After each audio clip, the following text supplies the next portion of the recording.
You know, we are such a judgmental group of people. You know what I mean? I'm not the only one who had that thought. Come on. So, I just have a tendency to say it.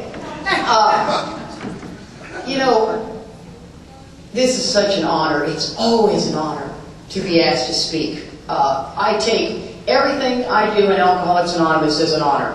Making the coffee, stacking the chairs. I was raised in that level of AA. But standing behind this podium is a big deal to me. It's a big deal because someone, first of all, thought I had a message that had depth and weight.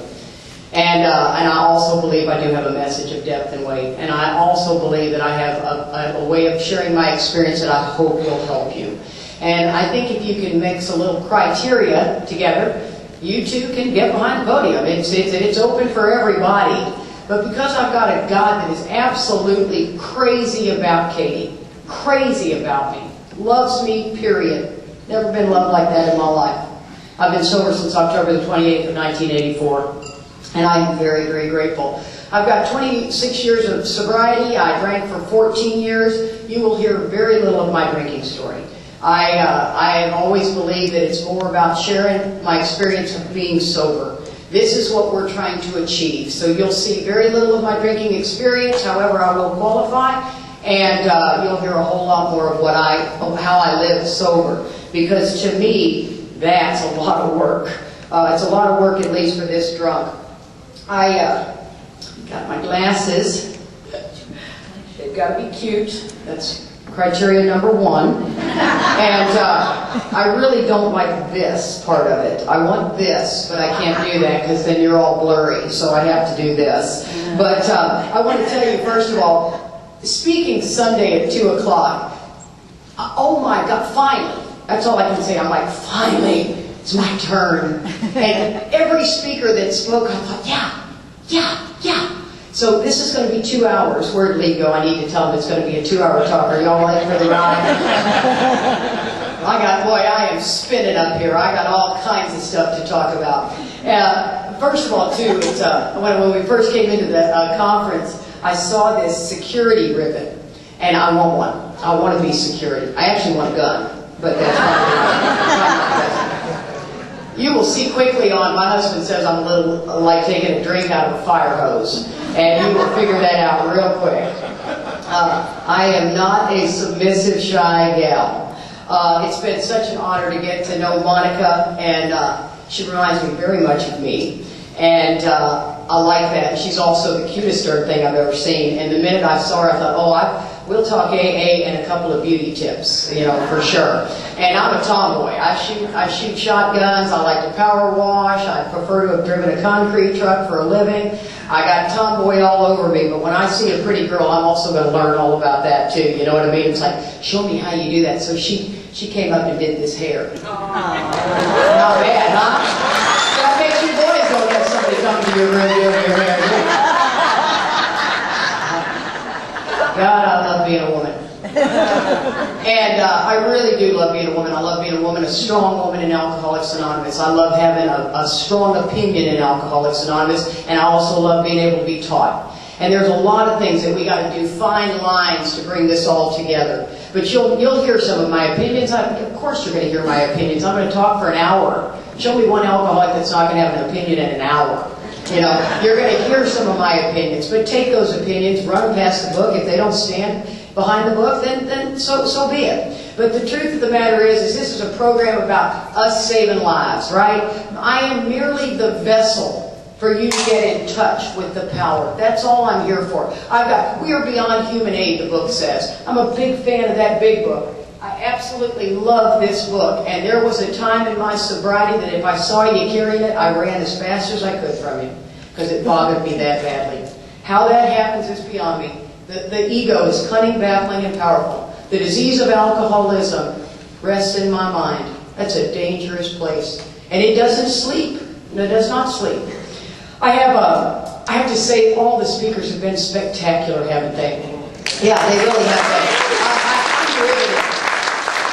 I love love sitting through speakers. I'm riveted. I get the opportunity to speak around the country, and I get to sit and listen to these speakers, and I've learned, I think I've cleared enough away of self-centeredness that I can actually sit there and listen up until about an hour before I'm going to speak. And I'm sorry, Jerry, you and Sandy lost me because all I could think about was me. I'm like, get ready to get up there. Oh, they're still talking. Gotta go put those pantyhose on. Have to go. But I paid attention to all the other speakers, and I'll tell you, I learned so much from every speaker, and I always say a prayer beforehand because, you see, I am the type of alcoholic, which I think I'm sitting in a room full of you, that has got such a way of blocking anything to come in. Oh, I don't like that. No, I disagree with that. No, I don't like the way they're saying that. Instead, I ask God, please open my heart so that I'm not just disagreeing with what they're saying or just agreeing with what I like. Leave me open so I can continue to learn. And Sandy and Jerry are very much my heroes. I have a lot of heroes in Alcoholics Anonymous, and I'll tell you, they came in when AA, to me, was a different experience. They were doing a ton of 12-step work. I came in 26 years ago when codependency recovery was the big deal. Any of you guys that have over 20 years, you know that was the big deal. Melanie Beatty, Codependent No More, Adult Children of Alcoholism, Take Care of Yourself, Turn It. And, and the treatment centers were, the biggest 12-step work you could do is load them up in the car and drop them off at treatment. And so I grew up in AA at a different day and time, and so what I have to do is I have to listen closely to what these guys are talking about because they've got an experience that I didn't necessarily have. And if you're coming into AA today, you're having a different experience than what I had. Because AA today, I believe, on some level, is different than it was 26 years ago.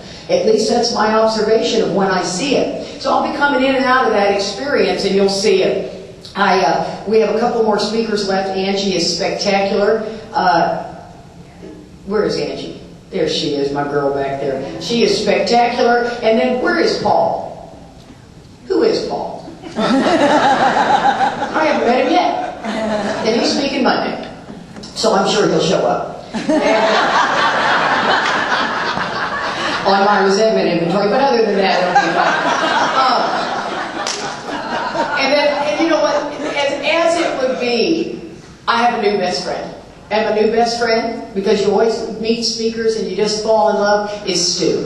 Stu is my new best friend. I swear I got the opportunity to talk to him a couple of nights ago, and I went to the bedroom and I was telling Charlie, I said, I love this guy. I instantly took a liking to this guy, and I have a feeling we're going to remain good friends, Stu. And I just love that stuff about Alcoholics Anonymous, and everything that he talked about.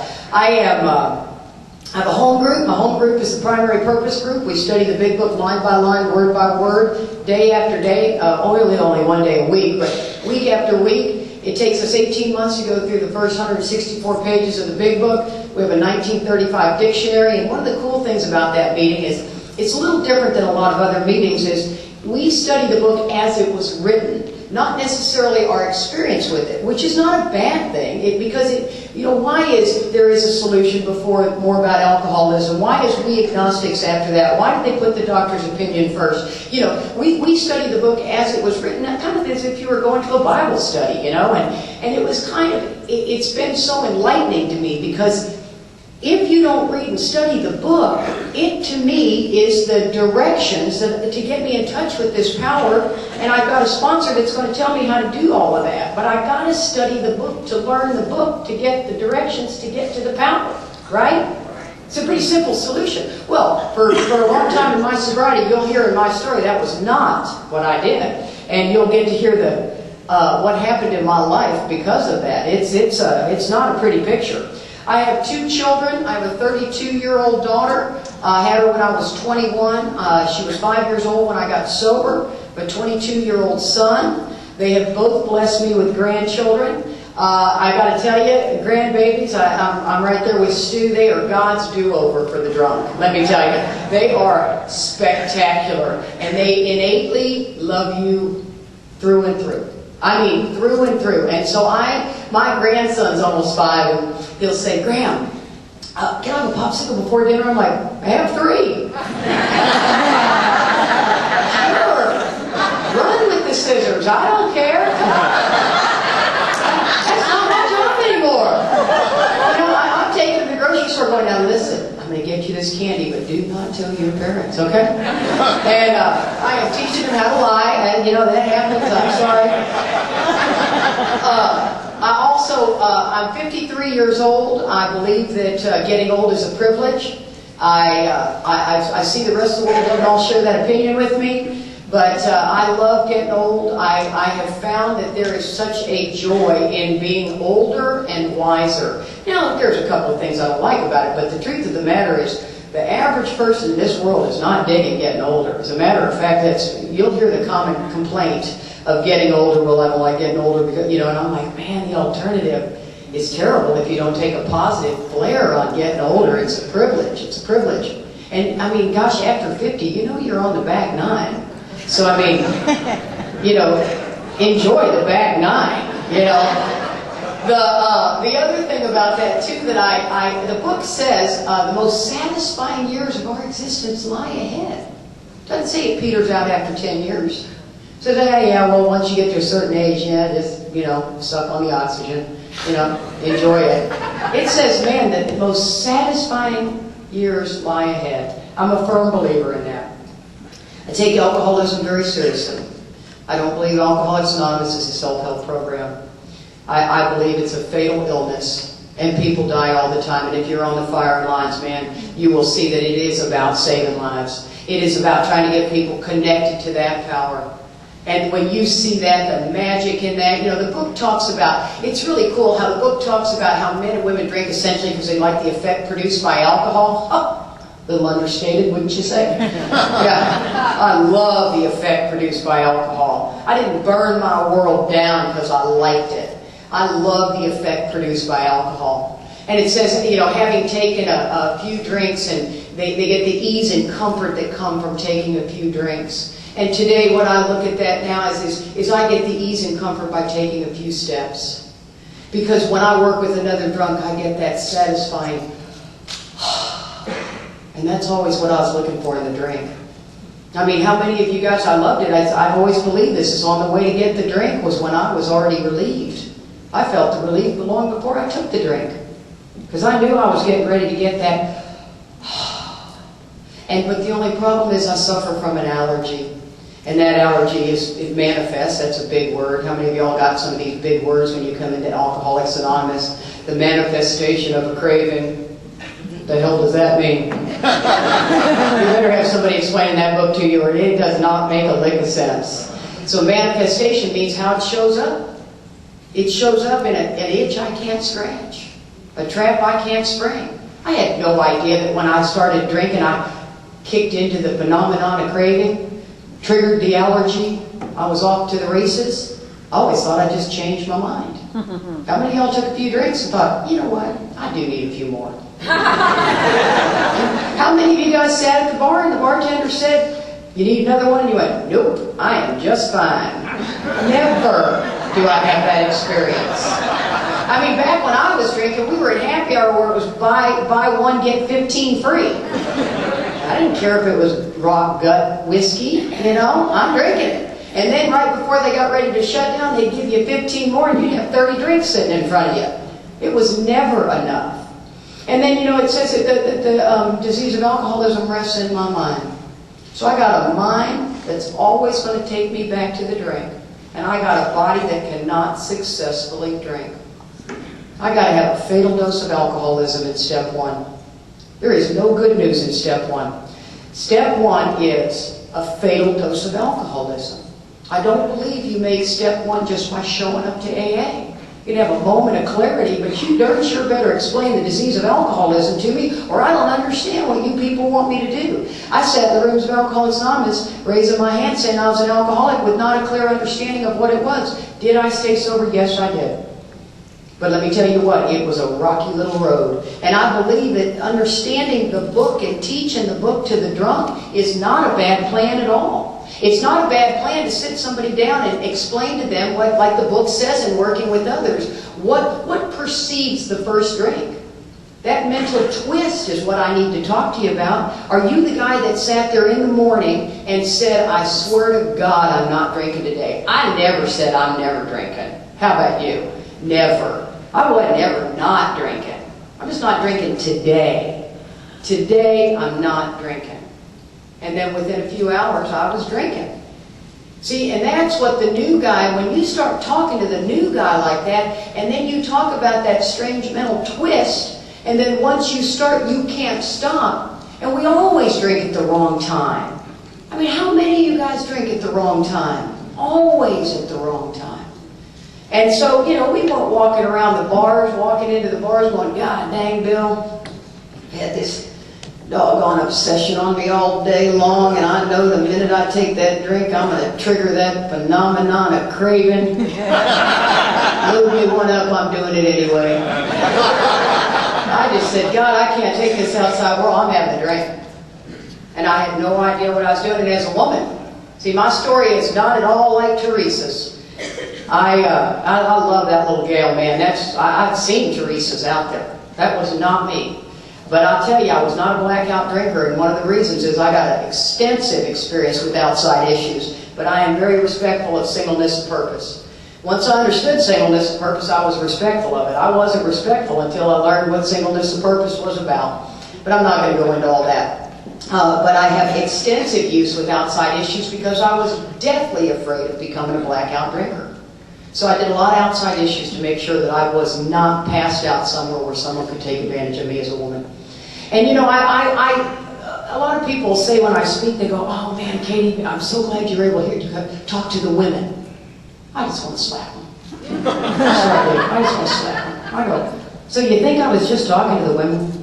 I'm talking to the men and the women about alcoholism. We've been sitting here listening to you men talk about alcoholism, and for God's sakes, we're learning. So just listen to a woman talk to you. Yes? So say you're with me on that one. I told you I'm a bit like a fire hose, so, I am talking about the disease of alcoholism. So one of the things, too, that I want to talk about is, as the book requires, it says, tell me a little bit about what I was like, what happened, and what I'm like today. And really, guys, I believe alcoholism started long before I took a drink.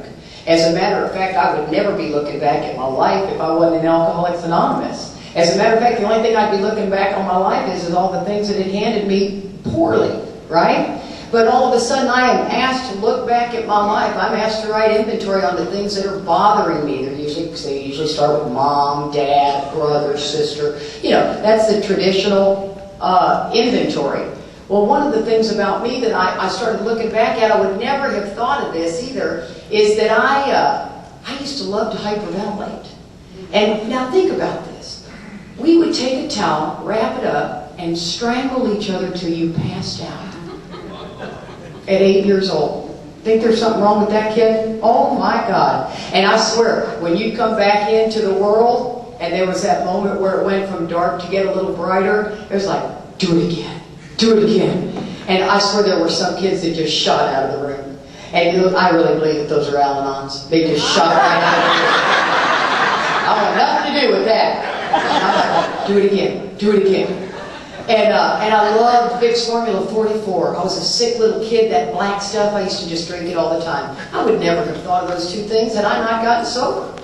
But I started realizing, my God, I never felt like I fit in. I was the kind of kid that you devil dog dared me, and I'd do it. I put my life on the line at 9 years old.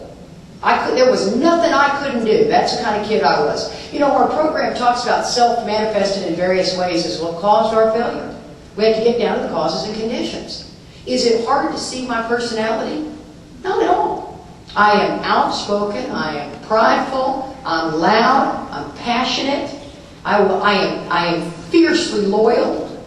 That's how self-manifests in me. It self-manifests in you as someone who is invisible, and you're silently quiet there, but really quite loud. Then that's just how it manifests in you. So don't miss what the book's asking you to look for in yourself, okay? Because people say, oh my God, you're just like me. I'm like, no, you're alcoholic. That's what I like here. So it's how it manifests. We're so easy to read. Don't you love, they gave us this piece of spiritual literature, that's been handed down through the ages. What we've got is, we just have it numbered. God said these people are going to need number 1, number 2. You know, the rest of the people kind of go search out spiritual literature and read this stuff and kind of grasp it. We kind of need it laid out and numbered. And the other thing, too, is, you know, I think alcoholics, we don't have certain filters. And I don't think we ever really replace those filters. That's my experience. I have a toolkit that keeps me in line with life. But the truth of the matter is we don't have certain filters. And we don't see life like the average person sees life. And so I better keep my finger on the pulse of this level of self-centeredness we're talking about, or I am in trouble, man. And when I drift hard. I drift loud and I drift hard. And so, as a kid, I'm growing up, and I'm the Red Rover, come on over. I'm the third of 3 kids. My dad was an ex-professional football player. As a matter of fact, he played for the Miami Hurricanes. He was quite known for the Miami Hurricanes and probably all the cheerleaders. He was quite the player. And, oh, he was something else. And you know what, Stu, you remind me a lot of my dad. I know. It's actually a compliment. But, you know, it's one of these things that in my household, we were raised Catholic, and there was a ton of drinking. And so alcohol always equaled fun. That was what was going on in my house, was a party, a highball, a cigarette. Everybody was just having fun. And I just loved it. I loved how everybody came to our house to party. A lot of laughter, a lot of ice, a lot of, you know, glasses tinkling and all of that. And then all of a sudden my mother gets sick. Now I don't know what's going on, but she gets sick. Now I'm the baby and I'm her special one. She gets sick when I'm 8. And the next thing I know, literally, she goes to the hospital and boom, she dies. And the next morning, my dad walks into the bedroom and he says, "Your mother died last night." And it was like, wow. And my dad was such the entertainer. He's like, "But it's going to be fine. We're going to be fine." And he turned up Engelbert Humperdinck as loud as he could in the music. And he'd come in playing the broom and the guitar, you know, the whole air guitar thing. And life was just, okay, we're going to be fine. And my dad, in the next 18 months, remarried 3 times in an 18-month period. And had 4 live-in housekeepers because he traveled around in his business. And from what I understand from my brother, there was quite a bit of activity going on with the 4 live-in housekeepers. Okay, so there was just a lot of activity going on in the household in the 60s. And now I never saw any of that, but so when I came into Alcoholics Anonymous, I told you that I drank because my mother died and you would have needed to have put a lid on that pain. And that's what made me alcoholic. I had no idea that there was a disease and an allergy and obsession and all of that stuff. But you would have been an alcoholic too. Because I thought outside issues or outside circumstances made me an alcoholic. I misunderstood that for a long, long time.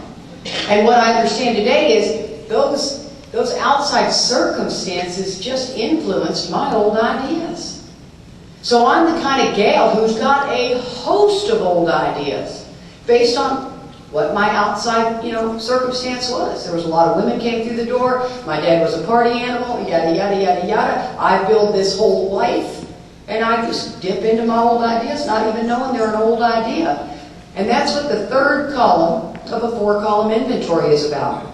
It's about our old ideas. How did it affect your self-esteem? How did it affect your pride, your ambition, your security, your personal relationships, your pocketbook, your sex? How did these things affect you? What did you do when these are affected? How do you behave when you get hurt or threatened, Katie? Oh, wow. Well, let me tell you, when I was drinking, I drank alone at the end, because, that's what we usually do.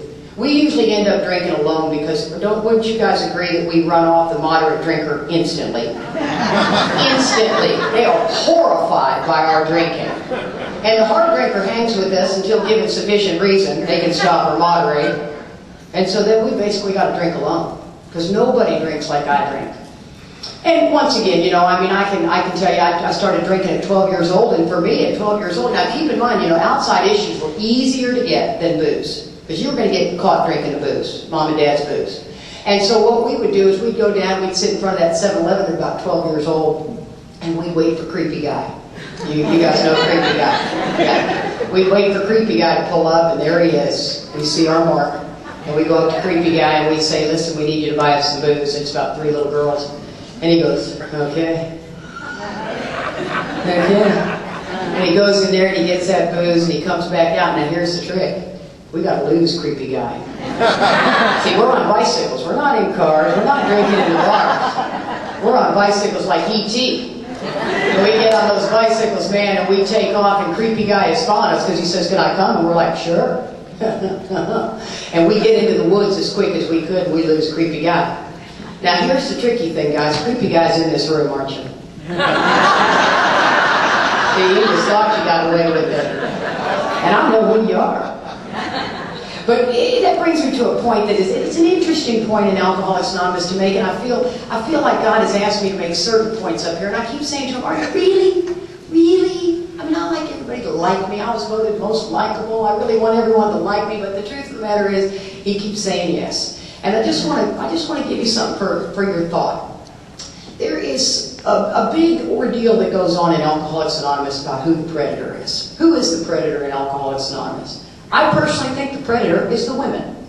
I don't think it's the men. I think we have convinced you boys to think that it's you, because we do that very well. And, what happens is you're in Alcoholics Anonymous and you get this, the girl comes in, and this is her going to get the coffee. Winding it up. Winding it back to her seat, right? And all of a sudden, she's trying to get someone else's attention, but she's getting the ding-dong other guy. That's kind of the creepy guy in the meeting. And she doesn't want that creepy guy. He's kind of ruining who she's after. So she comes up to the knight in shining armor guy, and she says, "Bob, Jim is bothering me. He's really kind of scaring me." And Bob goes, "By golly, I'll take care of him." And he goes over there, and she's off to get whoever she needs to get. And the truth of the matter is guys, when any woman comes up to you and says somebody's bothering you, you go get another woman to go over there and talk to that guy. He will run for the hills. And I always tell Charlie when the women come up to him and go, "Charlie, so-and-so's bothering me." And Charlie goes, "Kate." I'm like, Who's bothering you? "Oh, Bob over there? I'll take care of it." And then I pull the little girl aside and I said, "Let me tell you something. I watched you shake that butt about 9 times to go get that coffee. And the problem here is that you will not stay sober shaking it up in here. And so you're the one I'm worried about. I'm not worried about old Bob. It's going to be Bob. It's going to be Bill. It's going to be Ted." So just take that into consideration, guys, that the majority, yeah, there's some sickos in AA, but the majority, we women know exactly what we're doing. I was 12 years old finding the mark at the 7-Eleven. You don't think I can handle a sober member of Alcoholics Anonymous? I got the creep meter going out all the time. You know what I mean? Oh, creep, creep, creep. And I scare them to death, you know. So that's for what that's worth. And I just think it's so important too. I think there's another thing that God wants me to say to women, and that is this nonsense old idea of that women come in here and they say they hated other women. Oh, stop it. That's an old idea. And so they seem to get you guys to buy into that. And what women need to do is the minute a woman walks in these rooms, you got to go over to her. The prettier she is, get over to her quicker. Because the prettier she is, the stupider you boys get. And I'm telling you, stupid. Stupid. And so it's up to us women to go over there and, God darn it, make these women feel at home. That's what happened when I came into Alcoholics Anonymous. The women surrounded me. And then in 20 years, something started happening. And a pretty woman walks by and everybody just, you kind of have that feel. Or just a woman walks by and you get that feel and you go, "Stop it." Go over there to her and say, "Hey, are you new?" "Yeah, I am." And we're, it's, you know what I'm saying? So just, let's all do that, okay? And you boys stay out of it. Totally. I mean it. I'm coming down here to check on y'all. So, I ended up cheating all the way through school. Once again, Stu, my new best friend, he and I have so much in common. I did manage to get out of high school. However, I did cheat my way all the way through from the 2nd grade on. And so I learned nothing. Nothing. Now, here's something I want to tell you. I'm 53 years old, been sober 26 years, done enough inventory to know that today, I do not need an education to make me okay. I don't need it. But if you feel that your alcoholism cheated you out of an education and you want an education, I will be your biggest cheerleader. It's not that I don't like education. I just don't care for it for me. As a matter of fact, I don't care where Venezuela is. I don't really even enjoy watching the news. I mean, all of a sudden Egypt comes on there, I'm like, whatever, click. I mean, it's just not, and for some reason it's almost sacrilegious to say that. People are like, oh! And I think, oh my, we drove past, I was speaking in Oklahoma City, and we drove past the college, OU, you know, and Charlie goes, my God, is that a beautiful building? I thought, oh, looks like prison. No, nothing about that is appealing to me. And then, so, in AA, they hand you a book, and I'm like, ooh, that's a problem. That's going to be a problem. You got it on tape or anything? Because, I mean, I can read and I can write, but I cannot comprehend well at all. If you ask me to read a paragraph and then tell you what I just read, I don't really know. And here's the interesting thing. You remember when you're watching the news, remember the whole Wiener thing that came out? Well, now that intrigued me. That intrigued me. I know he was a politician of some sorts, which I could care less, but his whole Wiener story was just amazing. So, call me shallow, whatever, but that's who I am. And this guy comes into our home group, and he's from Norway, and I sponsor this one chick, and we call each other Dumb and Dumber. And she says to me, she says, he's standing right there, and she says, he's from Norwegia. And I said, silly, he is Norwegian. And I swear, everybody's standing right there. Oops, maybe we said something stupid. But, and my husband loves history. Oh my God, and I really believe he thinks if he teaches it to me correctly, I'll want to learn. Oh my God. We'll be walking along, and I love what Matthew said when he went to his first meeting, how he heard the first figure on wah, wah, wah, wah.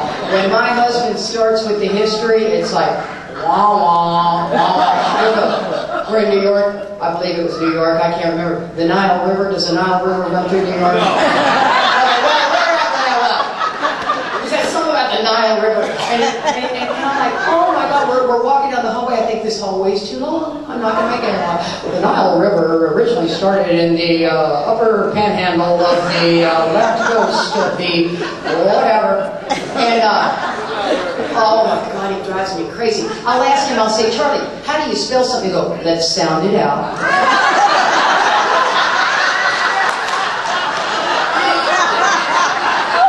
I don't want to sound it out. Either give it, and I'll tell you, will go. Well, I left home at 15 because I was an absolute pain in the ass. Anybody who was a pain in the ass at home? Oh, come on. We are a room full of them.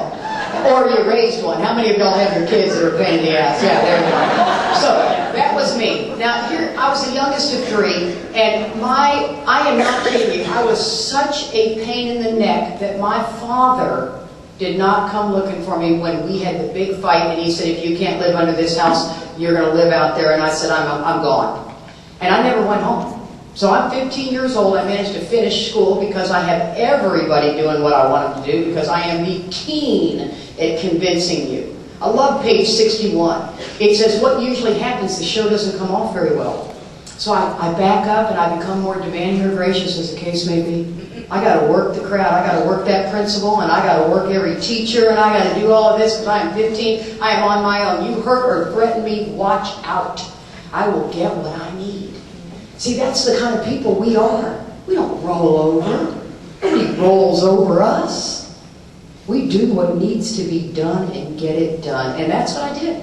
And I never went home. I thought, oh, I will not go home. I don't care how scared I am. I convinced a woman to rent me a room, yada, yada, yada, yada, yada. And then needless to say, all bets were off at that point. Oh my God, I just went rip-roaring drunk down the world. I lived on my own at 15. Didn't even have a driver's license yet. Rode my bicycle to school. Determined that I'd get that diploma. Didn't care about the education, still don't today. But I did it. And I'll tell you, somebody who's uneducated, you darn sure better be self-employed if you really want to hit the mark. It's like the real estate thing. You better be self-employed, because I am an absolute con artist, and I can make some money.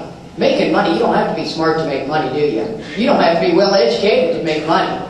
And I'm still in the same career for 30 years. Top producer. Imagine that. And yeah, I've been in the fitness business for 30 years.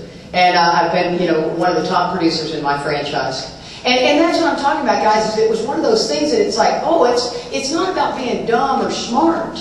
As a matter of fact, I kind of like being a little, I don't like the word ignorant, never have cared for that word, but I like being pliable in that area, deciding what I do and don't want to learn, without needing it to make me be okay. So I go through life and I end up getting pregnant because that's what women do.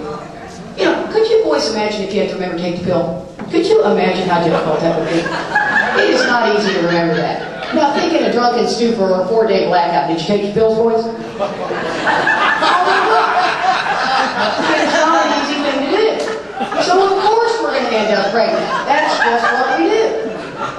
And so I end up pregnant, and I end up, marrying a boy who's way too old, and we get together, and I have this small child, and I drag that little girl through stuff she has no business being drugged through. Oh my God, that was when I realized I got a serious problem. People think that you can stop drinking when you're pregnant. Right. Sure. You talk about the way that mind starts working, it just gets craftier and craftier. I'll just smoke pot because it's organic.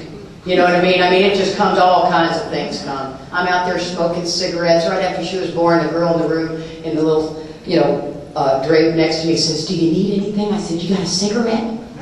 She goes, "Yeah, you could smoke in the hospital." I was there smoking a cigarette right after my daughter's born. There was no concern for my well-being and my health. I was all about it. I just couldn't wait. Finally, that kid's out of me, and now I can really drink. And so after I drag this kid through things, and you talk about incomprehensible demoralization. Thank you. I have it. Yes, I have. I've done everything that's terrible in the world that you could do, and I won't share it from the podium. I don't find that necessary for my story. I want to get sober.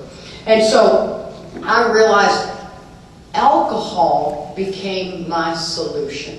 It was the thing that when I drank it, it fixed me. It's liquid courage. It's truth serum. I can tell you exactly what I think about you now. How do you like that? And I am bulletproof. And I did drink with an Al-Anon, untreated. That's not a bad plan. That's not a bad plan at all. Didn't know it at the time, but she just swept up behind me. Swept up. It was great. And now she works for herself, a darn good Al-Anon program, thank God. And she came into the program right after I did because now she didn't have a drinking buddy. You know what I mean? And she was not alcoholic.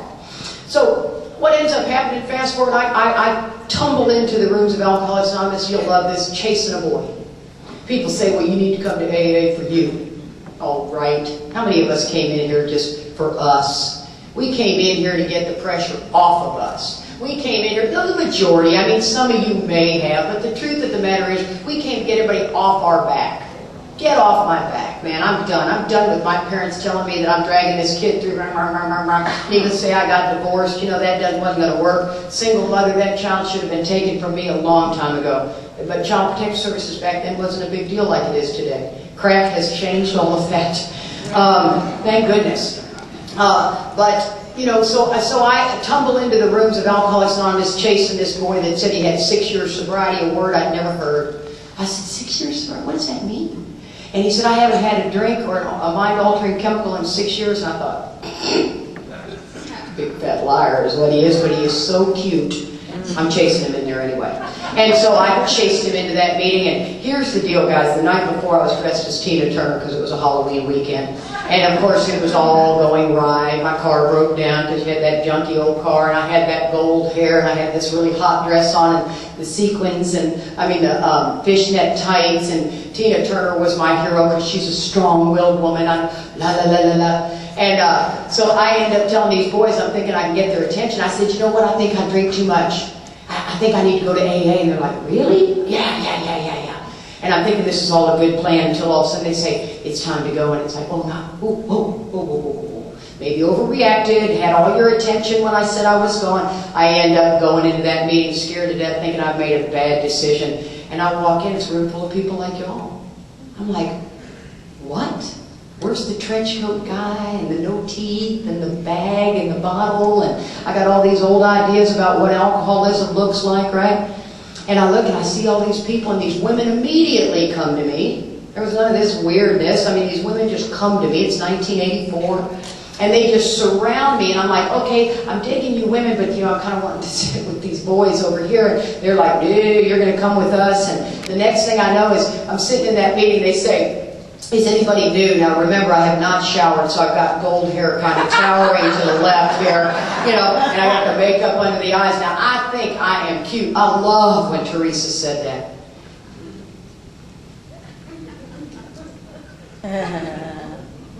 How many of y'all are there? Oh yeah, 11. Okay, I'm ready. And in the meeting they go, is anybody new? And I swear to God they do this. Oh my.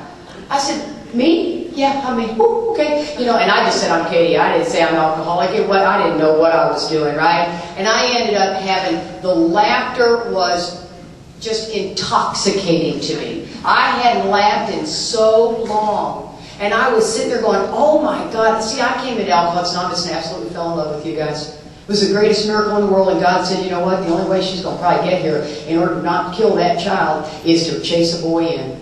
So however you get here, I don't care. But once you're in here, I got you now. And so I'm in these rooms, I love these people, and then this gal just took me under her wing. She was absolutely beautiful. She took me under her wing, and she was amazing to me. Amazing. She stayed sober for another 3 years and then went back out for 20. And now she's back in. Go figure, huh? The person that literally connected me to the herd ended up going back out. It broke my heart. Broke my heart. Now she's back in the herd, and I just love it. And so, see guys, I fell in love, and one of the other things that happened back then for me was they took my phone number. There was no giving the phone number. They took my number. My phone rang off the hook. Of course, it was a landline. You did have to be at home. But it rang off the hook. And they're like, Katie, you coming to the meeting? You need me to come get you? See, I think a lot of that's getting missed in AA today. When was the last time you called somebody that raised their hand and said they were brand new and said, hey, are you coming to the meeting? I'm going to come pick you up? I got stuff to do. I'm kind of busy. Somebody else will do that for me. And that's what ends up happening, I think. And for you guys to do it, my hat's off to you. I'm with you. I'm out there doing it with you. But I think for some reason we've lost the herd. And the herd has got to be back in the corral to get around these new people. At 17 years sober, I am hurting bad in a meeting, and my natural instinct was to walk up to somebody and say, man, I am hurting. Have you got a few minutes? That's how I was raised. And this girl goes, oh man, no, I gotta go, I'm sorry. I thought, well, some choice words in my mind. Then I turned to another girl, I said, man, I am really hurting. Have you got a few minutes? And she goes, yeah. And then all of a sudden her cell phone rings and she gets on it. And I thought, wow, Alcoholics Anonymous sucks. See, I lost faith a long time ago. And that's what I think, man, the herd, we got to all be one in that herd. We got to put the person in the middle of the herd. That's what's required. Well, I end up making this guy, I love Matthew's story when he said he married that woman, that guy chased into AA. I married him. Oh, yeah. We're good. Yes, we are good. Then he comes in and he's 6 years sober. He's a big book thumper, and I just am in love with him. He reads me this book. We sit there and he's reading the book, and I'm thinking, oh my God, my life is so good. We go, and remember, it was codependency recovery was big back then. We go get codependency recovery. We get in, put in group. We're putting family group. We're putting individual group. We're putting in marriage group. We're grouping. Oh my God, I know so much about myself, I could puke. And that's what we did, because that's what everybody in the meeting was doing. I thought I was doing what everybody else was doing. I needed to work on me. And so I get into the book and I'm working on me. I think I got a really good balance going on. About 3 years go by, we have another baby, and life starts getting good. And the gifts of sobriety take me away from Alcoholics Anonymous. They absolutely will. The gifts of sobriety, as much as the pain, will take you away. You can't trust either one of them. So the gifts of sobriety take me away from Alcoholics Anonymous. I get a bigger house, I get another baby, I get my job, my career's taken off, and I really don't have time for you guys. Because you know what? The new guys need to do that, don't you think? I mean, I've been busting my butt. Let's let those new guys do some of that work. So my husband comes to me and says, Katie, he says, listen, how about we go back to church? And I thought, Doesn't sound like a good plan. And he goes, no, I found a non-denominational church down the street. And I thought, okay. And I really didn't have anything against God. I just didn't think he cared much for me. I always figured he was helping you find you a parking spot or something. You know, every time I needed, I'm never there. It seemed like it. So we go to this non-denominational church. I walk in there. They got the big screen. Everybody's singing. We got this going on. I'm thinking, oh my God, young people, young families. Next thing you know, as an alcoholic can be is like a chameleon. And I come into that church and I fall in love with that church. And I begin to be the chameleon. And then I found Jesus. I found Jesus. You people need to find Jesus too. Oh my God, you know that person in AA who finds Jesus? Come on, I was it. See, it's part of my story. I get to say it. I found Jesus. You say that in the deep south, and they didn't think that's funny. And here's the deal, guys, is I found Jesus, and you needed to hear about Jesus. Now here's the thing. Today, you get to choose whatever you want. Personally, I dig it. I'm fine with Jesus. But you get to do anything you want. You get to do Hinduism, Buddhism, nature, whatever you want. And it's funny because anybody can stand up here at the podium and talk about, meeting the Dalai Lama or Tupac Oprah or whoever, and all of a sudden you mention Jesus and everybody goes, God, she said it like 4 times in a row. It's funny. It's funny. Just think about it. It's something to think about. And so the truth of the matter is that I came back into AA to try to show you people that you needed to find Jesus. You ever had that person come at you? Oh, man. Everybody was just kind of scattered. And I was thinking, then of course I thought, well, I know the answer and they don't. And so I stayed in the church for 3 years with no AA. Our book tells us clearly, in conjunction with Alcoholics Anonymous always remains number 1. And whatever you put is below it. I didn't do that. And so at 3 years away from AA, I'm 6 years sober now. I'm sitting at a red light. And the law in the state of Texas was you could take a ride on red. I thought that was huge. I think it's bigger than the iPhone, but that's up for your own opinion. And so I'm sitting there at the intersection and I think, that woman in front of me, little old woman, the little white gloves you see, and she is not taking a ride on red. She's obviously not heard the news. And I'm thinking, you know what? I need to push her in the middle of this intersection. I'm grinding my hands on that wheel, and I'm figuring out how I can do it all in the name of Jesus. You know what I mean? Push her right in the middle of that intersection. And I end up just going, oh my God, I have this moment of clarity that something is not right. And I do not push her in the middle of that intersection. I get home and I tell my husband, I said, Joe, I'm not doing very good. He said, I'm not either. I said, what are we going to do? He goes, I think we need to go back to AA. I said, absolutely. So we go back that moment, man, we go to a noon meeting, the same old noon meeting we used to go to, and all of a sudden we're sitting there and I lean over to Joe and I go, my God, we're home, honey. We're back with our people. We are home. And he said, I know, and he put his hand on my leg. And I'd love to tell you we skipped down the road of happy destiny at that point, but what we did was tragic.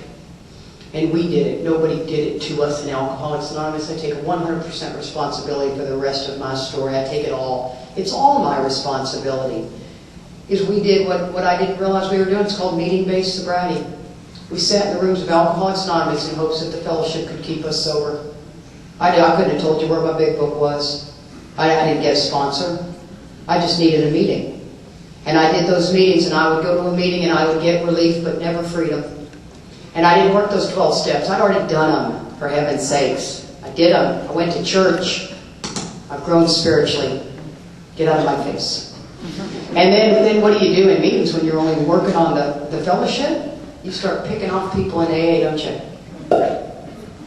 There goes Big Head Doug. Oh, there goes, Blind Bob getting ready to talk again. Lovely. And then before you know it, if you're not careful, you kill the only thing that's going to save your life.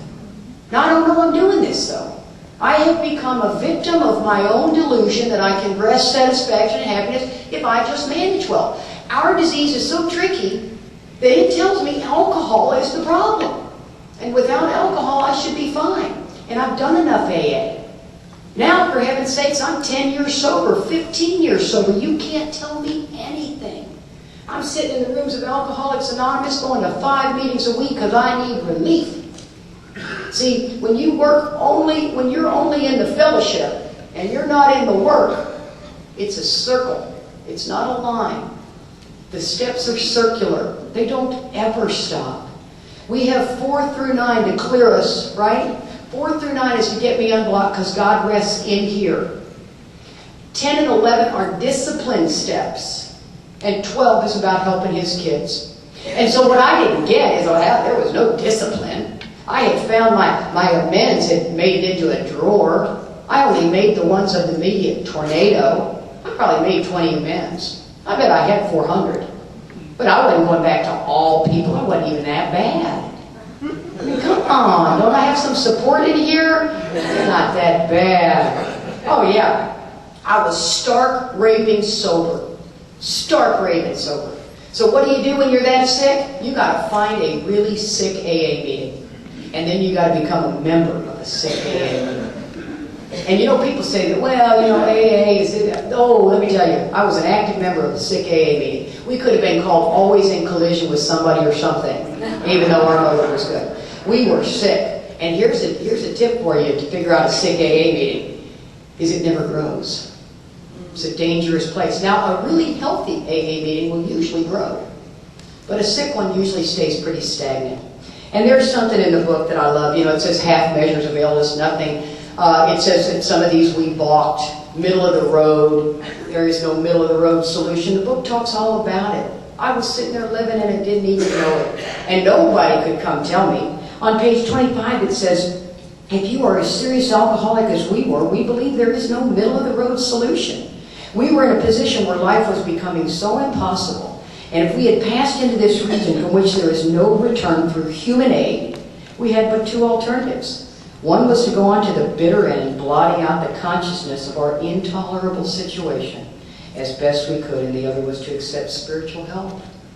Well, let me tell you what, guys, you can do that in sobriety very easily. And what I didn't realize is that I had made that decision. And I misunderstood the 3rd step forever. I don't think the new guy gets the 3rd step for a long, long time. It's that level of self that I didn't get because, see, you're asking me to set down the only tool that has worked all my life. Katie can get anything Katie wants. I got a whole history of experience of that. So you want me to set that down? Forget it.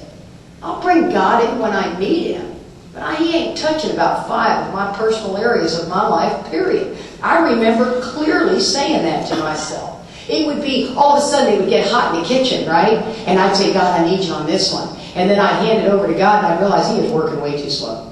So you know what, hand it back. Give me back that baton. I'm going to get back out there and take it. And then it starts to get hot in the kitchen. Then I give it back to God. Take it, give it, take it, give it. It was like a relay race. And here I am sitting in these meetings, I became a slogan slinger. See, you got no AA program, you got to sling some slogans. Let it go, turn it over. Come on, easy does it. Just live and let live. Right? I love this one. Love and tolerance is our code. When you come at me and I am fuming and I'm in untreated alcoholism with those bedevilments all over me, and you say, love and tolerance is our code, I want to punch you in the face. Yes? Have we all sat in that experience? Yes, you're looking at me. Kind of shocking. Thank you. I appreciate that head nod. Yes. And so we're sitting there, and I'm looking at somebody going, did you not hear my problem? This is big. I got nothing, man. I got no AA program, clearly, right? Now, you may see that, but don't throw a slogan at me, because that's the line. If a mere code of morals or better philosophy of life were sufficient to overcome alcoholism, I would have done it. But see, there's people sitting in these rooms that got nothing. They got the fellowship. The fellowship is fabulous. It's one side of the triangle. That's it. So I'm trying to live on the unity. And you can't. It's not sufficient to overcome alcoholism. So you're asking me to work the promises, hoping the steps come true. I need do you see what I'm saying? So when somebody's having a hard time, come at me and tell me the directions. You know, when I hear somebody hurting in a meeting or angry as a fire ant, I go over there to them and go, hey, come on outside with me. Let me talk to you for a few minutes. And I sit down, I said, you know what, we're going to get angry. Oh yeah, I have yet to meet one alcoholic who's free of anger. We're going to get angry. We cannot afford to stay angry. See, resentment is the #1 offender. It kills more of us than anything else. From it stems all forms of spiritual disease. So before you know it, man, I'm just wanting to slap the kids. I'm kicking the dog. I'm restless, irritable, and discontent. I have no idea. I'm in complete untreated alcoholism. It's a disease that must be treated with the 12 steps. If I'm not working the 12 steps, if I'm out there just reading the spiritual literature of some other, being, that is not treating alcoholism. I suffer from a disease that I will eventually go back and take a drink. Eventually go back and take a drink. Because then that drink is my solution. I came into Alcoholics Anonymous, I worked a program based on the abstinence of alcohol. I had no idea I was doing that. I did not get this self-peace at all. At all. And let me tell you, when you hit the wall enough times with selfishness and self-centeredness, you are bloodied and beaten. We come into Alcoholics Anonymous with a clear ass whipping. Yeah? Hey, all these other boys have been cussing too, so don't you get all judgmental on me because I laid out a cuss word of ass. Right? So, Sandy logged out the big one, the GD. I heard him do that one. I thought, okay. I heard that. All bets are off for me, man. I'm okay now. So, you come off of alcoholism, beat. Well, nobody came in here because they burnt the toast. We came in here because we were beat down to nothing. Well, what ends up happening with that second surrender, which I think is huge, is the second surrender to the third step, the clear misunderstanding. See, I can't see self-centeredness in myself. I am blinded to it. It says I am an extreme example of self-will run riot, though she usually doesn't think so. What a delusion is that? So I don't even know I'm that. How many of you guys can see self-centeredness real easy in others? Oh, yes. Oh, my God. My husband. Oh, all day long. Oh, my God. It kills me. Here's a perfect example. My husband cannot stand if you chew gum and sit next to him. He goes ballistic. He's just like ape crazy. And he's going, oh my God, give me some tissue. I've got to shove tissue in my ear. This chick is over there snobbing, snapping, popping, popping, tapping, I'm like, oh my God, honey, I don't even hear it. Just deal with it. But then he'll sit there and drink ice and chew on ice. And he says, it keeps me awake. So you think the gum might be helping her stay awake, huh? Self-manifested in various ways is what I'll tell you. Now the tricky thing is, I see it clearly in my husband, who I happen to love with all my heart. But I am blinded to it in myself. Now I see it better today. Don't get me wrong. I'm sober 26 years. I think I work a pretty darn good basic fundamental program. But I can tell a sponsee something and call my sponsor with a problem I got, and she shares the exact same thing that I just told a sponsee. Because see, we do not have certain filters. We need somebody watching us at all times. That's what the 10th step is about. It says to watch for resentment, dishonesty, selfishness, and fear. It doesn't say to wait for it. It says to watch. And I shoot guns, because I am from Texas. And this is what watching looks like. I'm watching for Doug. Dove season opened a couple of days ago. I am a pretty darn good shot, too. And so, you're watching.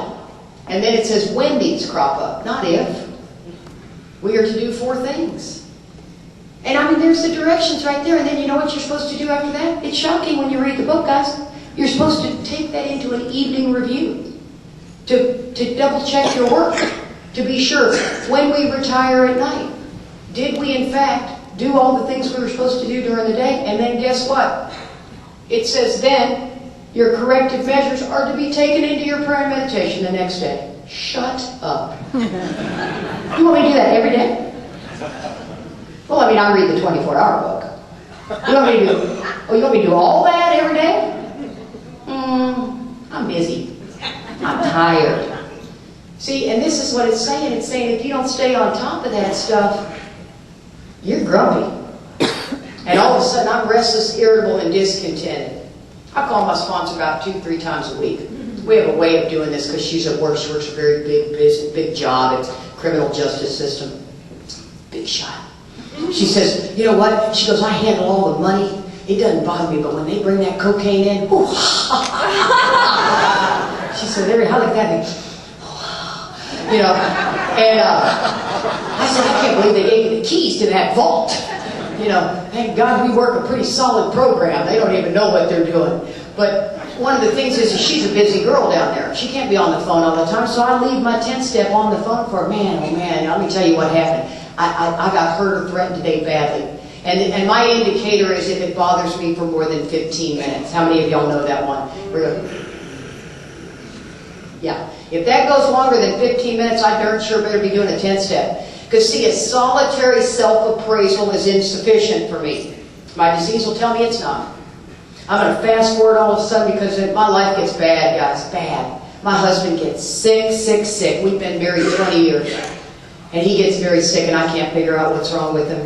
And all of a sudden I'm at this sick meeting. And let me tell you, God works through sick meetings too, don't get me wrong. There's a girl sitting there and I said, man, my husband's sick. I don't know what's wrong with him. Something's wrong with his brain. And she says, you know what, Katie, you can go drive a school bus. Go drive that school bus and you'll get instant HMO. Just like that. Oh, that's all I needed, right? I'm in untreated alcoholism. I'll go take advantage of the school system. Who does that hurt? IRS. Who does that hurt? Come on, are y'all with me? Insurance companies? Who does that hurt? They need to be screwed anyway, don't they? So I'll go down and drive that school bus. Sure! See, when you're in untreated alcoholism, you can start lying. It's not that big a deal. You can start cheating and stealing. At the grocery store a couple of days ago with my host, put it right in my purse. She goes, are you going to steal that? I was like, no. I was like, oh my God, I can't believe it's stuck in my purse. And I thought, I'll just tell her, 26 years you can start stealing again. No big deal. That works its way back around. But when you're at untreated alcoholism, you can do all kinds of things and completely justify them because you've got no spiritual balance going on. And so I go down there, I get this job on the school bus. Oh my God, you guys, look at me driving a school bus in untreated alcoholism. Imagine how insane I was. I get on that bus, and I am telling you what, I got instant HMO. I tell my husband, get to that hospital. Get there, get that brain scan. I want off this bus as quick as I can. Day one, 2 boys break out in a fight at the middle school. Blood's flying everywhere on my bus. I grab them by the shirt cuff, man. I take them down there to the principal's office. I'm walking. And the other bus driver goes by and goes, did you get the key? I'm like, no! Oh my God! So I turn around, I go get the key, and I look at all those kids, and I'm like, I swear to God, when you kid screws up, I'll kick your ass, you got it! I mean, I'm telling you, have you ever gone on a school bus? You better get the alpha figure, quick! I take these 2 kids in, I basically throw them the principal. We didn't even get off the campus day 1. And all of a sudden I come back, and my bus is rocking like this. These kids are jumping from one seat to another and literally lifting those wheels off the ground. I swear I got on there. I mean, I'm spitting. I'm so crazy. And I could have taken 3 of them out right there. You know what I mean? I'm not that crazy. I'm telling you, homicide's an option. Suicide, not an option. You know what I mean? Killing you is going to be sufficient. You know what I mean? That's where I go. I am that crazy. And that's where I am screaming at these kids. And the next thing you know, I'm on that bus and I'm thinking, oh my God, I can't do this anymore. And I take Joe down to the emergency room and I'm getting his brain scanned. And all of a sudden, I said, now Joe, listen, when we get in that emergency room, they're going to tell you touch your nose. You be sure to touch that elbow. See, because I'm running the show, right? Are y'all with me on this? You got to be sure all the players know what to do. And I said, when they tell you touch your ear, you touch your nose. Because you're getting that head scanned. And I'm getting off that damn bus. That's what I'm thinking. So all of a sudden, Joe, when we get down there, the doctor comes in, he goes, and once again, I got a lot of old ideas behind doctors. He comes in with that white suit on. He says, so you think there's something wrong with his brain? I'm like, yes, I do.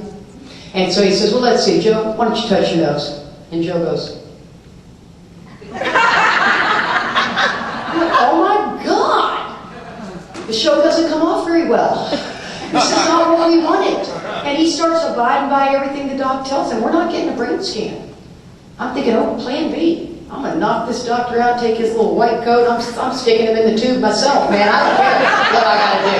He's getting his brain scanned today. I am not leaving here without a brain scan. Tell me I'm in a room full of people who understand that. You hurt or threaten me bad enough, I'm in. Back up. Every one of you, back up. Huh? I like that. Yeah, I'm sober. Go ahead, back up. Yeah. So, all of a sudden, the doctor asks him a couple of questions. He realizes, you know what? There is something wrong. I'm going to go scan his brain. So he scans his brain. He asks him some math questions. He comes back in. The doctor puts his hand right here. He says, my God, he's got a gigantic mass in his brain. I've never seen one that big. One whole side of his brain is pushed on the other side. And my first thought was, my God, I'm going to be driving that damn school bus forever.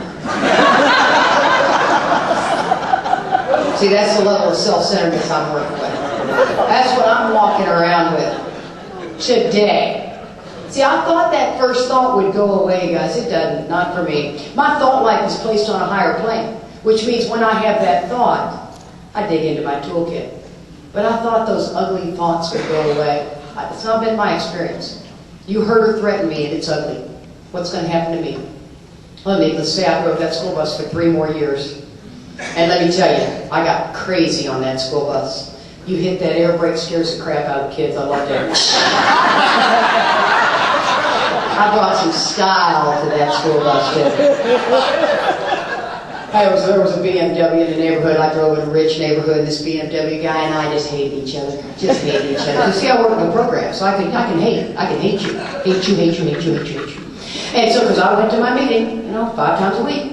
So this BMW guy would come at me, and I swear to God, the power of that stop sign on the side of the bus is the greatest gift you got to put on the side of the car. You pop that stop sign out, that BMW would come, it wouldn't even be a stop. It's not a stop for the kids to get on. It doesn't matter.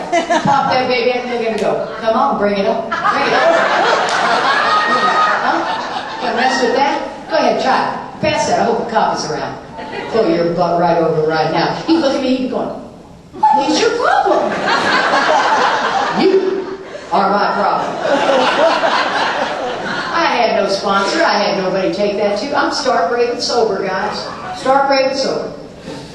It's easy to do in this program, let me tell you.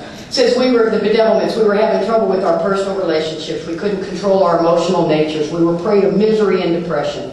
We couldn't make a living. We had a feeling of uselessness. We were full of fear. We were unhappy. We couldn't seem to be a real help to others. I had 3 anxiety attacks when my husband was sick. Blow in the bag anxiety attacks. That's what untreated alcoholism will do.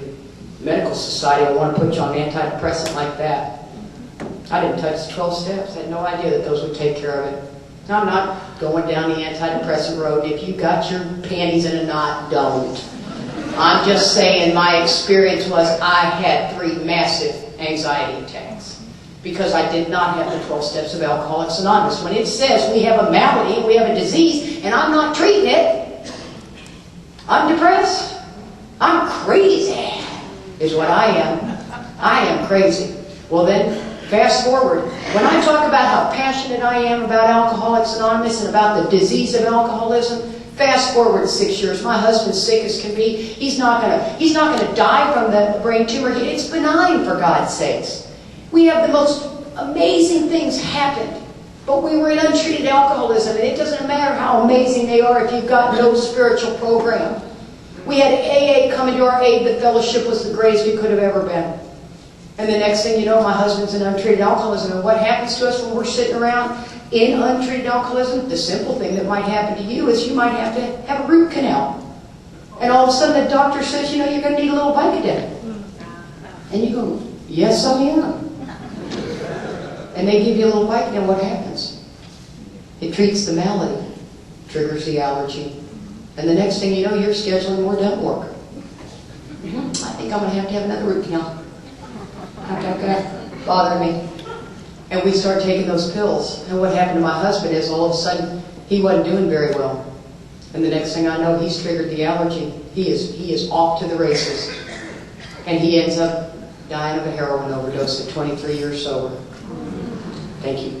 And yeah, so do I take alcoholism seriously? Yes, I do. We were married 20 years. It was never, ever in my mind that either of us would ever go back out. And I got crazy behind that. And thank God for my husband today. He was our best friend, Charlie. He absolutely saved my life. And let me tell you, he had no program at all. He hates when I say this. He does. When I told him that the monkey was on my back, and he said to me, he said, "Don't drink without me." That was the best he could offer. And let me tell you, it worked. So I believe two people who are trying desperately to stay sober can stay sober on some weak old AA. But you better get some help. So if you get some moment of clarity, guys, when you come in here, that you know what, I hadn't read my big book in a long time. Matter of fact, I hadn't called my sponsor in forever. Matter of fact, I don't even have a sponsor. I hadn't ever finished my amends. If some of these things you're not doing, this program is available for you. This rocketed into a fourth dimension is available. But that moment of clarity is of no value if it's not followed by action. Period. Action, it's an action program. And so this is the understanding I now have of the third step. I run into my sponsor. I ask her to sponsor me. She says, okay. I tell her my whole situation. She kind of knew about it. She says, let me tell you something, Katie. She says, I told her all about the Joe thing, and she knew about it, but I told her about it. She said, I want you to read page 60 to 63. Now let me ask you this. If you don't know what's on those pages, man, you might be in the same boat I was. And so I open the book because I'm thinking that's going to be the part of the book that says some of us have it worse than others. I know that's got to be in there somewhere. It's been a long time since I've read the book, but I think that's in there somewhere. And I happened to open to page 62, and it said selfishness and self-centeredness, that I think is the root of our trouble. And I swear, I'm sorry, I got to cuss. I said, did that bitch not hear a word I said? Oh my God! And I called her back. I said, what the hell? This is what you want me to read? And she said, you know, Katie, there's a fine line between sorrow and self-pity. And I believe you stepped into self-pity. It's been 18 months since Joe had died. And so I ended up getting with this girl, and let me tell you what, she pulled out the third step like nobody's business. It's going to be about 4 more minutes, so y'all just kind of get a good stretch going. It says, listen to this, the misunderstanding I had. I am in constant collision with somebody or something, even though my motives are good. The third step is all about good motives, guys. Because when I take my good motive and I run it through my delusion, it is utopia. You people should be enjoying this. What is the problem? I am blinded to my self-seeking motives. Blinded to them when they have a good on the end of it. It says, if only my arrangements would stay put. If only people would do as he wished. The show would be great. Everybody, including himself, would be pleased. Life would be wonderful. Isn't that spectacular? See, so if you people do everything I need you to do, it'd be great. It says selfishness and self-centeredness is the root of my problem. I don't think too much of myself or too little of myself. I just think of me all the time. All the time. Every time. I can't see that in myself. I can't say, well, by golly, today I'm just not going to be so selfish. I'll hold the door open for you, but you darn sure better say thank you. Right? I'll let you in line, but you better wave at me. See, everything's got a motive, because I'm a nice guy. And what I don't understand is, listen to these things. It says I'm driven by 100 forms of fear, right? Fear is not my problem. Self-centered fear is what's driving me. But it's because I'm so selfish and self-centered. I got to get to the root of it. I'm a self-seeker even when trying to be kind. I'm a producer of confusion rather than harmony. Where did I step on the toes of my fellows? Where did I make a decision based on self, which later placed me in a position to be hurt? See, that's what I'm talking about. I don't even know I have a motive until my stuff's in the ditch. And I'm calling my sponsor. So the best promise in the book says, so my problems are of my own making. That is such a gift in order for me to be free. The problem's got to be me. I can always see self-centeredness in others. Guys, in the terms it says in the third step, it says, he provided what I needed. If I stay close to him and perform his work well. Well, I wasn't really staying close to him the way it's required for an alcoholic. And I wasn't taking care of his kids. I was coming to meetings, sucking the life out of them. And so I started doing this stuff, and all of a sudden I started really getting an understanding of that third step. And I became rocketed into a fourth dimension. I actually work all 12 steps most of the time. Wouldn't it be interesting if we put the word actually by each step? I actually made amends to all persons I harmed. I actually took inventory, right? It's really interesting when you look at it that way. The 4 steps is a manifestation of self. It comes in various ways. I have to look at it from an entirely different angle. The 10th step is keeping my finger on the pulse of it all. I have to. The 11th step is doing the prayer and meditation, the evening review. Then I have the 12-step, which I think if you're not sponsoring, I just can hardly believe that. Why in the world would you not be sponsoring? If you haven't had a spiritual awakening, you want me to tell you how you can get one? First thing is to get some of these CDs. Not necessarily people's stories, but the big book studies. Get the studies, get the book, get a couple of your buddies in AA, sit around and listen to them. Start studying that thing like you're getting ready to learn French. And then get into the book and learn it and have depth and weight in a message. Experiential, yes. I hear people say sometimes, oh, people study that book and they got nothing. I haven't met many of them. I've met a handful. But I've met a lot more people that have learned this book and have gone out and carried a message that has got depth and weight. Explaining the disease of alcoholism, a fatal dose of alcoholism to somebody, so that they're going to want to work the rest of this program. You're not putting your foot on their throat. You're doing it through a loving way. But I think most of us, if not careful, will end up loving somebody right into the grave. I'd much rather step on your toes than stand on your grave. And unfortunately, I got to watch it firsthand with my husband. And I have experienced a lot of things in sobriety. And I told God, this is the message you want me to bring? You don't want me to talk about drinking? It's so much funnier.